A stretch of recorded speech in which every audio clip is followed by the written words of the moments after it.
อาติพุทธามาอาอุนะโมพุทธายะ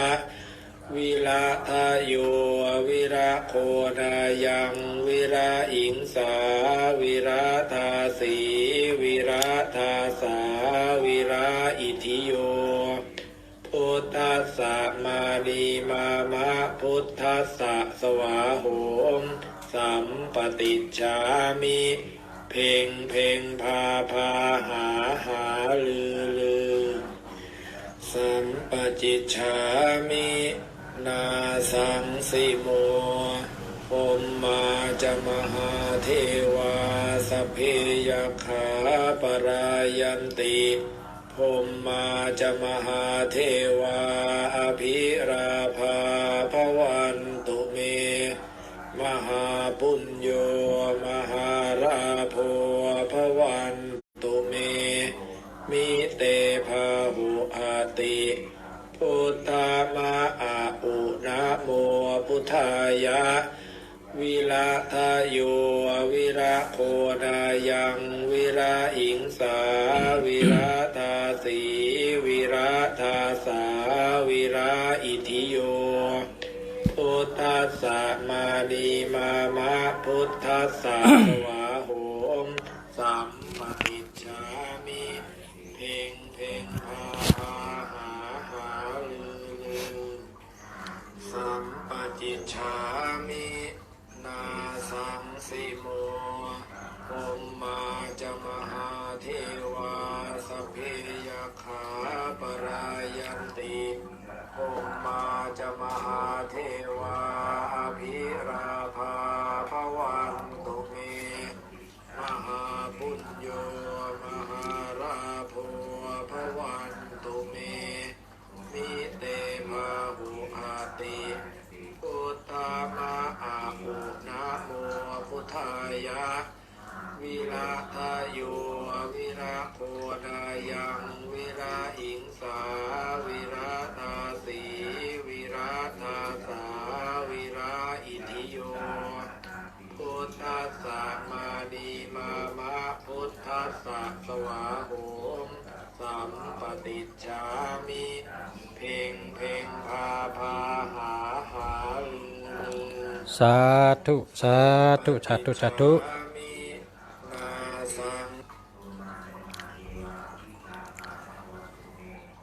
มาสุงคามาสุงกูก็กูก้นขามาสุงพ่อแม่พี่น้องเฮาได้ก็เฮา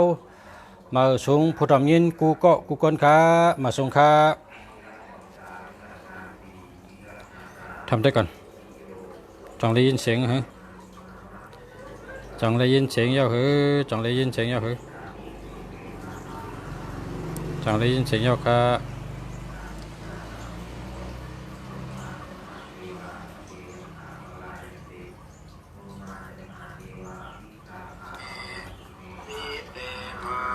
เย็นเย็น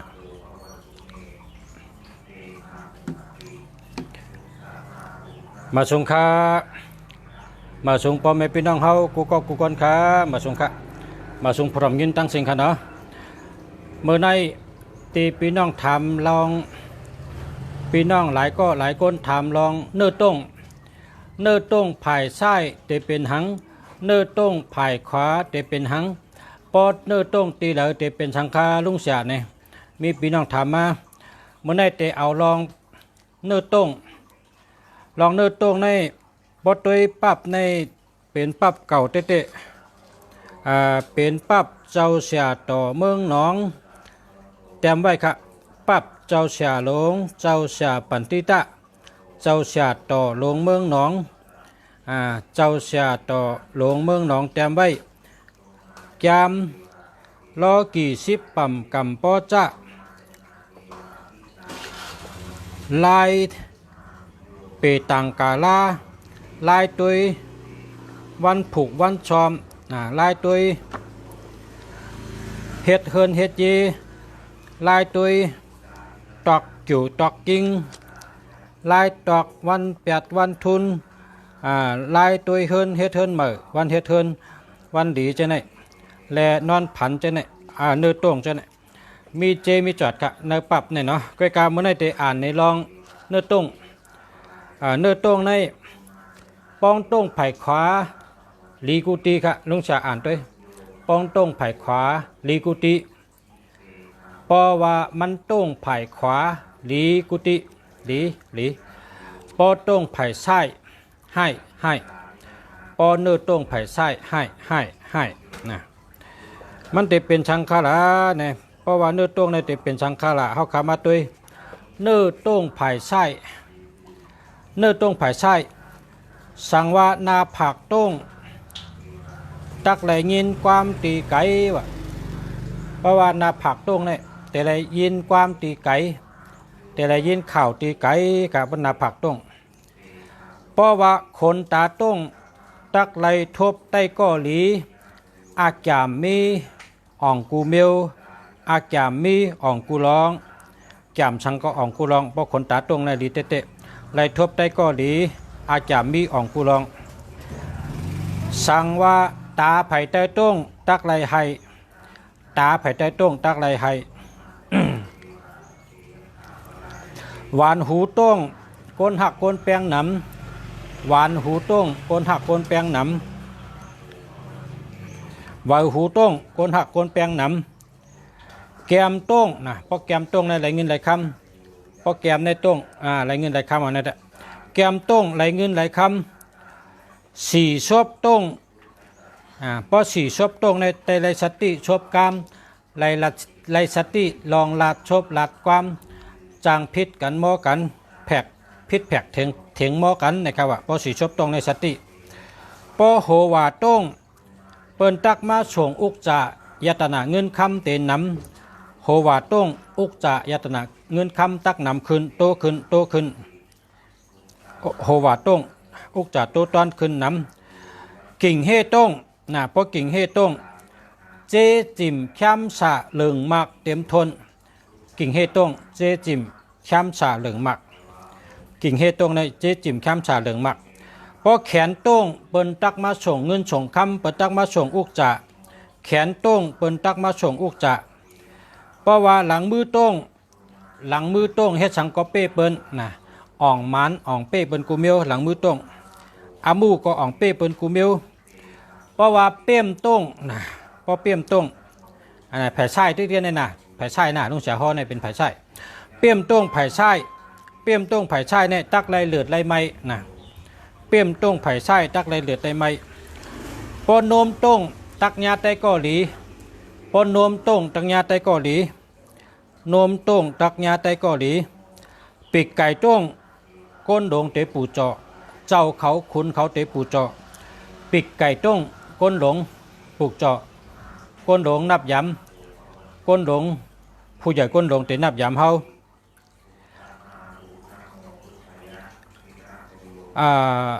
ปีกไก่ต้งขุนตักปูเจาะแอวต้งโคตะขายแอวต้งโคของตะขายแอวต้งเงินคำตะขายโคของตะขายต้องน้อยต้งต้องน้อยต้งลาบหลีต้องน้อยต้งลาบหลีเตะแองกาต้งก้นเท้าป้องแองกาต้งก้นเท้าป้องเพราะแองกาต้งได้ก้นเท้าป้องกลุ่มก้นต้ง กลุ่มก้นต้งเปิ้นตักมาปูจอกันต่อ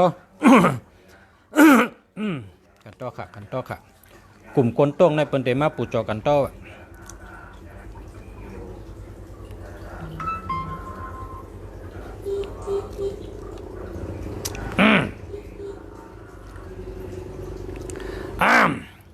กันต่อค่ะกลุ่มกนตุ้งเปิ้นตักมาปูจอกันต่อนะครับว่าเนาะขาหลงตุ้งขาหลงตุ้งขาตุ้งไผ่ไส้ตักไรพิษกันวะขาตุ้งไผ่ไส้ตักไรพิษกันโหเข่าตุ้งมีก้นแก้มอ่ำดีที่เฮาโหเข่าตุ้งมีก้นแก้มอ่ำดีเฮ็ดที่เฮาโหเข่าตุ้งเปิ้นแก้มอ่ำดีเปิ้นเตเฮ็ดอ่ำดีที่เฮาโหเข่าตุ้งในฮะเลวสตินาแข้งตุ้งตักไรพิษกันนาแข้งตุ้งตักไรพิษกันนาแข้งตุ้งตักไรพิษกัน ผ่าตีนต้งตักไหลไปตั้งผ่าตีนต้งตักไหลไปตั้ง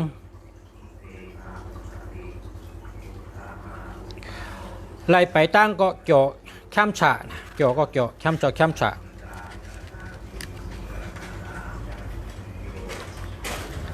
อาจองเนื้อต้งไผ่ไส้ชุดตีในครับอาจองเนื้อต้งไผ่ไส้ชุดตีในครับกำในซ้ำเนื้อต้งไผ่ขวานะครับเนื้อต้งไผ่ขวาตั้งแต่ในการในไผ่ขวาไผ่ขวาไผ่ขวานะเนื้อต้งไผ่ขวาจำหน้าผักไผ่ขวาต้งตักไหลลับสัปปะกะยตนะเงินคำลาบหลีลาบหลีไผ่ขวาหน้าผักต้งลาบหลีโหตาต้งโกนหักตักหนำลูกเมตักปูจอตาไผ่ใต้ต้งตักยาใต้ก้อหลีนำนั้นก็ไลสติจางยาหยันฉู่จอม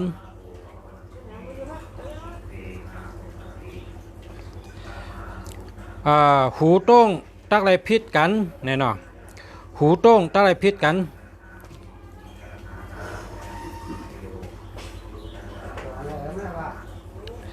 สี่ชบต้งแต่ได้อุบกันตั้งก็หักสี่ชบต้งแต่ได้อุบกันตั้งก็หักแก้มต้งตักยาใต้ก้อหลีแก้มต้งตักยาใต้ก้อหลีหลังมือต้งตักจ่อจอถังชากูเมลโหว่าต้งผู้ยิงตักมาตักไหลผู้ยิงดีกิ่งเฮต้งตักไหลกระเย็นช้ำฉะแขนต้งตักทบยาใต้ก้อหลีผ่ามือต้งตักไหลกินดีนุงดีอาจจะมีอ่องเซงเฮ็ดจังก็อ่องแมงกูเมลเปี้ยมต้งตักไหลหลีกูเมลเปี้ยมไผ่ขวาต้งตักไหลหลีกูเมลนวมต้งตักไหลลาบหลีปีกไก่ต้งเปิ้นตักมาปันอุกจะยตนาเงินคำแอวต้งตักไหลญาใต้ก้อหลีปุ่มต้งน่ะพอปุ่มต้งไหลกินดีไหลย่ำดีแองกาต้งป้องต้งไผ่ขวาเปิ้นเตมาไว้มาปูเจาะกลุ่มก้นต้งไผ่ขวาก้นเท้าป้องขาต้งไผ่ขวาอโลเปจงขาไผ่ขวาต้งอโลสันตะเปว่าเปจงอโลสันตะเปว่าเปจงเพราะว่าขาไผ่ขวาต้งอโลสันตะเปว่าเปจงโหเข่าต้งตักยาใต้ก้อดีนาแข้งต้งตักไหลกินดีนุงดีผ่าตินต้งตักไหลไปตั้งยาวค่ะไผ่ไส้ยาวไผ่ขวาก็ยาวแทงยาวขาสืบเสียในจ้ำไผ่ขวาก็อ่ำเจอไผ่ไส้ก็อ่ำเจอปุนอัดตักกลางโตนะครับปุนอัดตักกลางโตนี่เป็นจังหื้อเนี่ยถอมได้เนาะกอกโหต้งตักไหลเฮ็ดขี้คาเปิ้นกอกโหต้งตักไหลเป็นขี้คาเปิ้นกอกโหต้งตักไหลเฮ็ดคาเปิ้นหน้าผักตีนผมต้มหน้าผักตีนผมจ้งหน้าผักกันต่อค่ะหน้าผักตีนผมต้งจางไข่จางหนาวจิกโหต้ง คุณตักปูจอคู่หลังต้งก้นหักดักน้ำชบไผ่เนื้อต้งตักไหลเทงกันในฮอตลาชบไผ่ใต้ต้งตักไหลกินอันดีอันหวานไหลเงินกามตีไก่กลางต้งก้นเข่เข่งตักน้ำการข้อต้งตักไหลโคเรียงดีสันหลังต้งตักไหลโคเรียงดีโหว่าต้งโหใจต้งค่ะกันต่อค่ะโหใจต้งไต้ก็ตักมาส่งบรรอุกจะสายหลีต้งตักไหลอันเฮาเกียกอันเฮาคาไรตักไหลกำเดียวเปิ้นตักมาปันแองกาต้งตักไหลพิษหม้อกันอำนั้นก็โคตะโคงตะขายแอวต้งโคเลียงจังหายโตต้งตีหนึ่งกำต้งตีเนี่ยโตต้งกับหลายตีนนะโตต้งตักมีดองทูชัน ไฮไลเวสตี้ตาวะเพราะว่าตัวต้งในเตเป็นอะติกนามิกหลากหลายไฮไลลอดอีทีปีชอเก่ากำลอดอีทีปีชอเก่ากำเดียวตาวะ อีทีปีชอก็ไรยามตุงก็ไรวะลอดเก่ากำแบบเพราะตัวต้งเนี่ยเตปอหลากหลายวะ ทุกชันเนี่ยกันเนาะ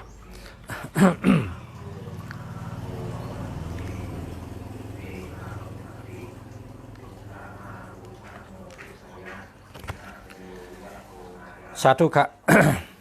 เมื่อในพี่น้องถามมาหลายก็ว่าเนื้อตรงหลายห้อเนี่ยค่ะแก้มหลงเจ้าเสียต่อเมืองหนองเจ้าเสียปันติตะเมืองหนองค่ะเตรียมไว้เมื่อปนมา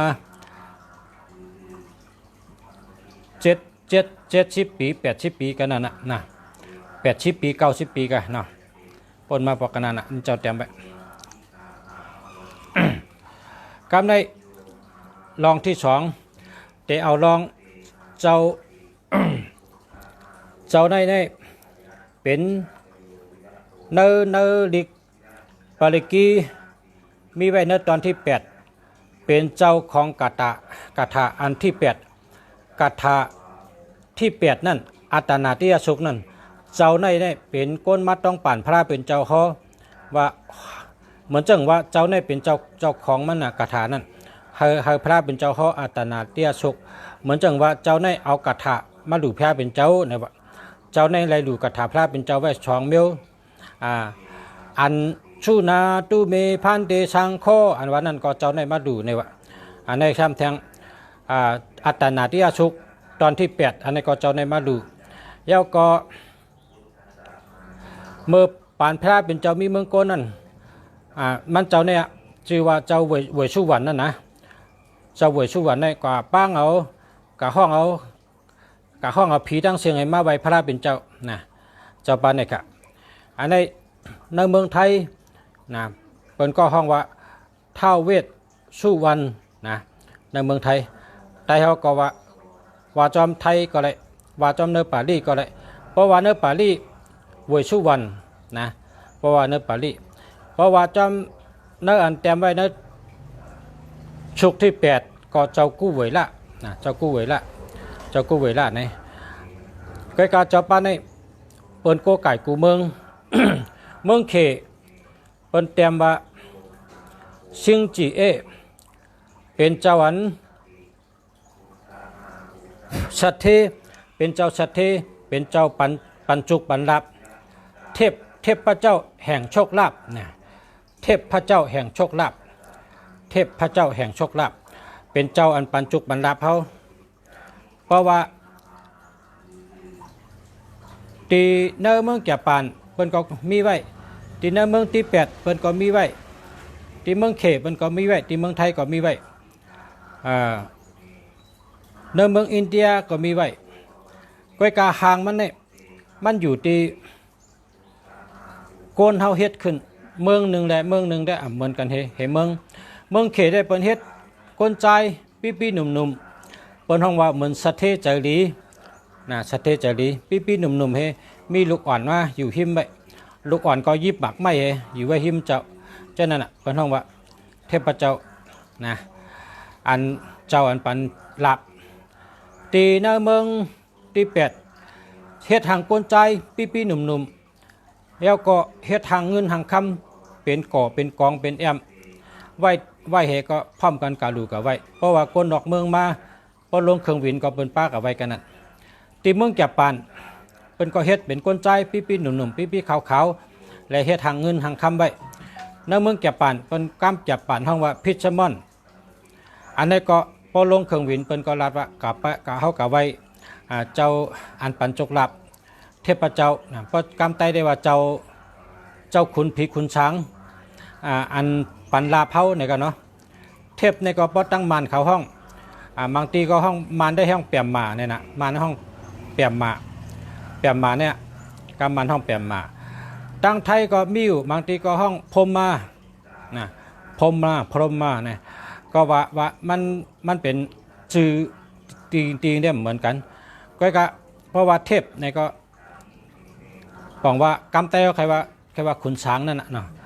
เพราะว่าขุนผีก็ขึ้นแทนขุนช้างนะ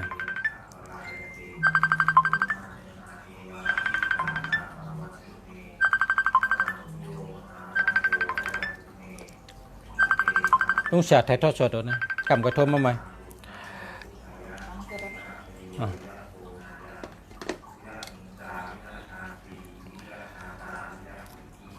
เพราะว่าจากนั้นเขามาถ่อมเต้ซื้อปืนที่ในเมืองไทยพอเขาถ่อมเต้ซื้อปืนในเมืองไทยในเขากัดได้ด้วยใน YouTube ว่าป่นมาอ่านปากปีค่ะนะอ่านปากปีเมื่อป่นมาปีป้องหมอก2 ปากปีปลายเนี่ยเจ้าชาเขาที่เมืองไทยเนี่ยเปิ้นกับเฮ็ดจ้องตีในวานกับเฮ็ดจ้องให้ก็กับเฮ็ดจ้องเหมือที่จำวานก้นเลยค่ะเพราะกับเฮ็ดก่อมไรกำดักสมางตายเหกำดักสมางเป็นตั้งเป็นเฮ็ดในจ้องก่อมเย้าเลยเจ้าชานั่นจังมาที่เมืองกอกเนี่ยจังมาที่กรุงเทพมาถามว่าข้าวคากับเฮ็ดจ้องเนี่ยตะกาก็มีเงินมีคำมีเปเจเลปาเปเจสีป้าเนี่ยเตรียมทนก็ที่นั้นนั่นแต่เฮ็ดจ้องเนี่ยมันเฮ็ดไรค่าผีให้น่ะก็ในเจ้าชาลงเขาที่เมืองกอกจังว่าเจ้าเขาเมื่อเอาลินเนื้อหน้าเนี่ยปันเฮ็ดทางเจ้าท้าวเวสสุวรรณเนี่ยพอเจ้าเขาเฮ็ดเจ้าเนี่ยก็เตรียมจื้อไว้ติดตินเจ้านั่นเจ้าท้าวเวสสุวรรณเนี่ยประกามไทยออกว่าท้าวเวสสุวรรณพอเนอปารีเตรียมว่าเจ้าเวสสุวรรณอ่านบางทีก็อ่านว่าเวชาสุวรรณนะบางทีซ้ำเตรียมว่าเจ้ากู้เวละอันนั้นแต่จือในจือเหมือนกันทีเนื้อเมืองที่8ก็ว่าทั้งจือไงนะก็กลายเป็นเจ้าเดียวกันเพราะในตัวในสุปืนเป็นเจ้าเดียวกันมันจะมีหลายจือห้องหลายเมืองพอกำไตเขาได้แค่ว่าเจ้าปะเงินเจ้าปะคำนั่นก็ติกเป๋แต่อธิกเป๋มันนะอธิกเป๋เพราะว่ามันเจ้าได้เป็นเจ้าเป้าศาสนา5 เหงและเป้ผีกูเมียวพอมาด้วยสุปืนในเมืองไทยอันคำว่าเมื่อไกลจ้ำเปิ้นช่างจ้องในเฮ็ดเดียวแหละแล้วก็เขาเจ้าจังว่าเอาดินเนื้อหน้าในเหยียบตั้งดินเดียวให้ตั้งเพิ่งให้เหยียบแล้วกันปั่นเฮ็ดทางเจ้าเวยสวรรค์ไว้ เจ้าเวยสุวรรณเวยชาติสุวรรณน่ะเนี่ยเพราะปั่นแล้วก็จำชื่อไว้ตั้งแต่นั้นก็เฮ็ดจ้องเลยค่ะเฮ็ดจ้องก้นลักษณะก็อ่ำเจ็บอ่ำเป็นก้นเฮ็ดจ้องก็อ่ำเป็นทางค่ะเฮ็ดต่อถึงจ้องปะเย้าค่ะเฮ็ดต่อถึงจ้องปะเย้าค่ะเนาะเฮ็ดนั่นแหละเฮาว่าอาจูงเจ้าก็เป้ผีกูเมียวน่ะเพราะเฮาก็เฮ็ดการกะเลยผีให้เพียดให้เนี่ยก็เฮาก็โดเฮ็ดทั้งกุ้ยเฮาก็ไรน่ะอันก้นอันเฮ็ดเฮาก้นอันเฮ็ดปันเฮาก็เฮานุ่งโคกขาวเฮมีศีลมีธรรมให้กะน่ะเหยียบเอาลิ้นเนื้อหน้าให้ตั้งเพิ่งให้เหยียบขึ้นมาให้เฮ็ดไว้น่ะเตรียมจื้อเจ้าว่าเจ้าเวยชะวันอันนั้นก็เวยชาสุวรรณะพอเตรียมจอมกำไทยก็เจ้าท้าวเวสสุวรรณในปืนใต้ตอนกลางเอาเตรียมไว้ครับรู้ความไตเขาว่าเต้านั่นน่ะเต้าเสือเย็นเต้าผ้าหล่อเต้าหานไก่น่ะอันเป็นตามเจ้าหอกคำในเป็นห้องเต้าหมดอ่ะเต้าผ้าหล่อเต้าเสือเย็นเต้าแล้วหมูน่ะเป็นเต้าหมดอ่ะในเต้าในก็กำไตเขาก็เป็นห้องเต้าเองก่อนนั่นลิกไตก็กับไทยในเขาเตรียมว่าเท่าเวสสุวรรณเนี่ยเต้าในกองเหมือนจังว่ามันเป็นตำแหน่งเป็นจันไงครับเป็นจันนะเป็นจันเพราะจือใต้เขาก็ห้องว่าเจ้าเวยชาวันนั่นนะเวยชาวันเจ้าเวยชาวันอันนั้นก็เจ้ากู้เวยละในก็ได้พอเฮ็ดไว้เจ้าไหนเขาก็อยู่ในกุฏิในวะพอเขาก็เฮ็ดนาตีเลยเฮ็ดชนตีเลยเฮ็ดย่องตีเลยเฮ็ดตีเลยอะไรผีให้เผียไทยเขาก็เอาโกไก่แล้วก็ป้อหลอนให้กลางคืนเนี่ยเปิ้นเตรียมหางเจ้าไหนห้ามเตรียมจื้อเจ้าเฮ็ดใช้เนื้อแผ่นเอากำมัดใส่ที่อู่บ่ไหนนะอู่ลูกอ่อนเนี่ยนอนเย็นทั้งคืนเขาว่านอนเย็นทั้งคืนไม่ให้ห้องแล้วก็เขาเจ้ารัดแทงว่าพวกคนกัดแทบตุนไม่นึกถึงนึกคืนนะกัดแทบตุนไม่ใหญ่ไม่ลงเนี่ยป้าอันนี้จับตัวกับกัดแทบตุนไม่ตุนใดก็กว่าแทบตุนตุนใดก็ไม่ได้กูผีนั่นกะผีก็เฮ็ดเพชรต่อคนเฮานะเฮ็ดเพชรต่อคนเฮาแล้วก็เอาเขาก็ได้หลอดเพลีอยู่ดีกินหวานมากขึ้นก็เป็นทั้งนะคำพ้องได้ใกล้ๆว่าเพราะกะแทบต้นไม้ใหญ่ว่าพิษผีต้นไม้ลงในใกล้ว่าจังนั้นจ้าเพราะเขามีจังไหนเนี่ยผีตั้งเสียงในคำเฮ็ดเพชรที่ก้นเขาค่ะนะก็ว่าในเป็นคนหอกคำผีตั้งเสียงอ่ะนะจะเปิดเงินจะเปิดคำเนี่ยมันเป็นคนหอกคำผีตั้งเสียงอ่ะพ เป็นอันเปิ้ลศาสนาเจ้าเปิ้ลศาสนาก็ป้ามันเจ้าป้าหนึ่งนะเปิ้ลศาสนาเปิ้ลป้าเป็นศาสนาพุทธพระเป็นเจ้าเขาเขาเหมือนจังเนื้ออัตนาที่ชุกเนื้อชุกที่เปียดนั่นอันเจ้าคู่เขมาจาระห่อไว้นั่นวะเพราะว่าเจ้ายาหันเขาเจ้ากัดจ้างกรรมในถึงนั่นคือหนังคือผีเขาเต็มมายะผีเขาเต็มมาหลอกนั่นเพราะเขาหลอดอัตนาที่ชุกเนี่ยผีเขาเนี่ยยุ่มย้ำศาสนาพระเป็นเจ้าเสียแล้วมาเปิดป้าปันเจ้ายาหันเจ้าอันกัดจ้างตลาดในถึงนั่นคือจะแทงก่อนนะในปริกีเนี่ยมีอยู่สองชุกอันได้ว่าดอดเทียวก็ผีเขาอำเพ็ดเพเนี่ยมี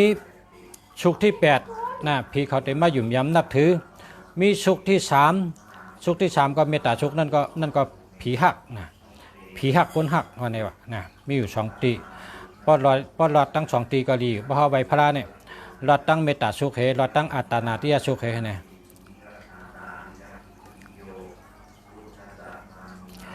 เขาไล่หมายจักรัดไล่เขาไล่หมายจักรัดก็กับสืบมาตั้งหมายพงเขานะ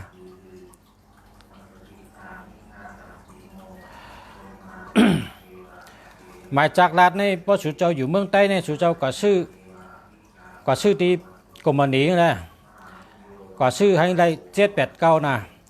เมื่อเดี๋ยวในตีเมืองไทยในพอเป็นป8ในเพราะมันมี4ตัวเนี่ยนะราคาอ่านแสนหนึ่ง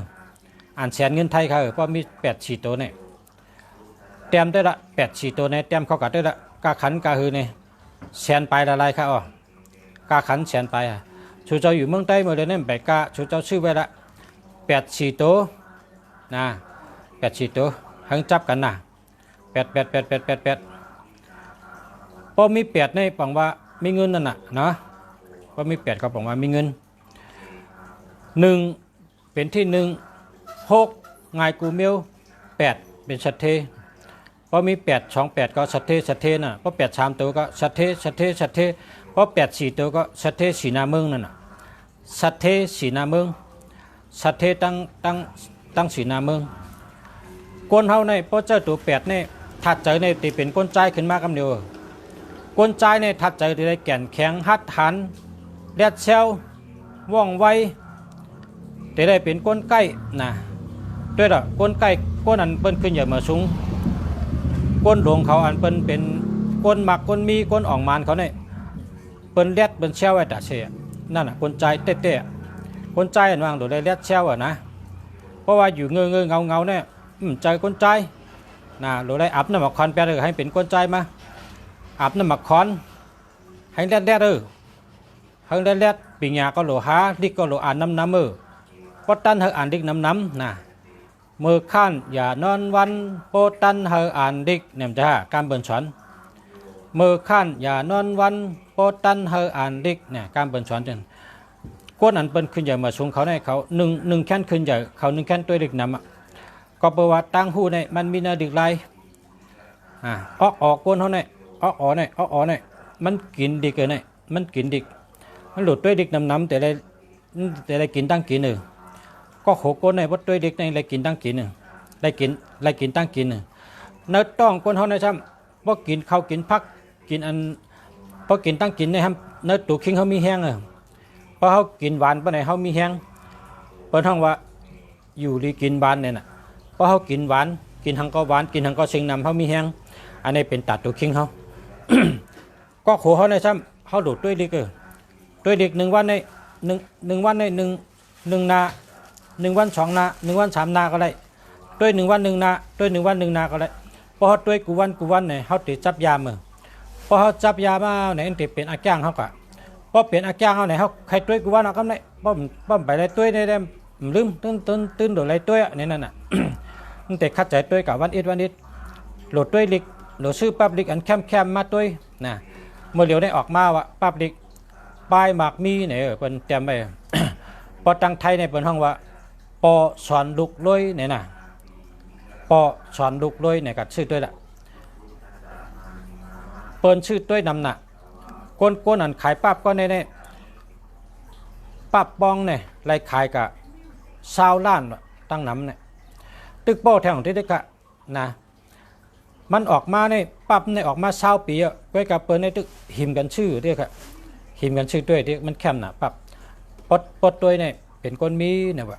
นั่นก็มันก็เตรียมไว้จึงลุงเสียรัดนี่ก็คนใจเขาเนี่ยแต่ได้บ่คนใจคนจริงอ่ะแต่ได้รักแต่ได้แรดแต่ได้หัดฐานก้อยกับคนจริงในกำนำมันเป็นคนเฮ็ดการเมเฮิรนหุงข้าวหุงพักลุ่มลาลูกล่างจะไหนแหละนะนาตีเขานำคนใจทำเป็นตัวหานะคนใจเป็นตัวหาก็เพราะฉะนั้นแหละคนใจในหรือไรมีปลายตั้งหูกูปลายพอเขาตีเฮ็ดสั่งเขาก็รู้หูดีๆของก็เฮ็ดมันหนังว่าเฮ็ดตีผูกซ้อมตีผูกไม่เหมาะซ้อมในก็เขาดูหูร้องเห็นก็ผูกเขาตีผูกอันเดอร์ใครดีในกำพาได้เขาคุยเอาห้องก็ผูกเพราะผูกเขาจะได้ไล่ผูกจะได้ผูกลายเลือนลายขายลายวันลายเลือนลายขายเนี่ย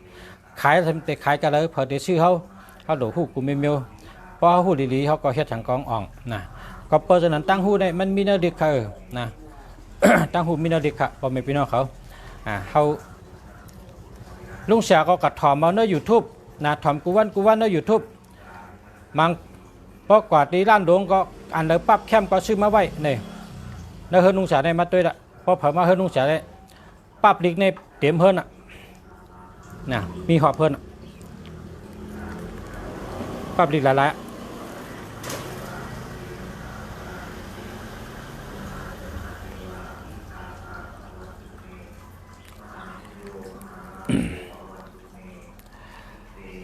เฮาตัวลิกน้ำค่ะบ่ตัวลิกน้ำเนี่ยไล่ตั้งหูในไล่ติ๊กๆใครอ่ะพอเฮาตัวลิกน้ำเฮาได้ไล่ตั้งหูติ๊กตั้งหูในมีเนื้อดึกไล่ค่ะย้อนเฮาเอาข้าวยำให้ตัวปันนะยาวก็กระถางเงินด้านอันว่านั่นเมื่อในก็ลุงเสียกัดถอมเจ้าเสียเขาลาดว่าโกนอันมีนีนะเพราะเผยมีนีรอดกระถางเงินด้านปีนี้กว่าภายใน3 ปีปีนี้กำเดียวในว่าเพราะว่าเผยหยับผืดรองเงินนะเพราะเผยหยับผืดรองเงินเฮานั่งนิ่มนั่งนิ่มรอด1 ชั่วโมงนะครับว่าพอรอด1 ชั่วโมงก็ไล่ยิบเงินแสนเงินด้านมากำเดียวนะครับว่ารอด1 ชั่วโมงขนาดรอดกูวันเนี่ยเพราะว่าข้าวยำ1 ชั่วโมงตั้นไปไหนก็รอดเก่ากำเนี่ยไล่กินไล่ย่ำนะครับพอรอดเก่ากำไล่กินไล่ย่ำนะครับรอดเก่ากำพอรอด1 ชั่วโมงทำไล่ยิบเงินแสนเงินล้านในข่าวนั้นหันข้าวแช่ลงกันในเครื่องนั่นค่ะเนาะย้อนให้พ่อแม่พี่น้องเขากู้เอาเฮียก็เอากะอ่านนังเพิงมันข้าวสุดต้องให้ผู้ถ่อมยินตั้งหลายผู้ถ่อมยินกูก้นให้อยู่ดีกินหวานเหตุการณ์ขึ้นใหญ่เมื่อสูงย้อนให้มีเงินล้านมีเงินแสนมีเงินล้านให้ขึ้นใหญ่เมื่อสูงขึ้นใหญ่เฮืองกูก้นเฉยกำค่ะเนาะข้าวเสียเมืองดีเจิ้งใหม่ค่ะกับสืบมาต้องถามมาลองเฮินเยลองหมายพงลองเกี่ยวกิ้งไหนก็กับสืบมาตีหมายพง088 789 6916ค่ะกับสืบมาตี088 789 6916ค่ะเนาะค่ะอยู่ที่เชียงใหม่ค่ะเสมอดีค่ะย้อนเธอพอมีพี่น้องผู้ถมเนี่ยเขากูคนขึ้นใหญ่เหมือสูงมีเงินมีคำน้ำหักกันน้ำพร้อมกันน้ำขึ้นใหญ่เหมือสูงสิกรรมค่ะเหมือสูงค่ะ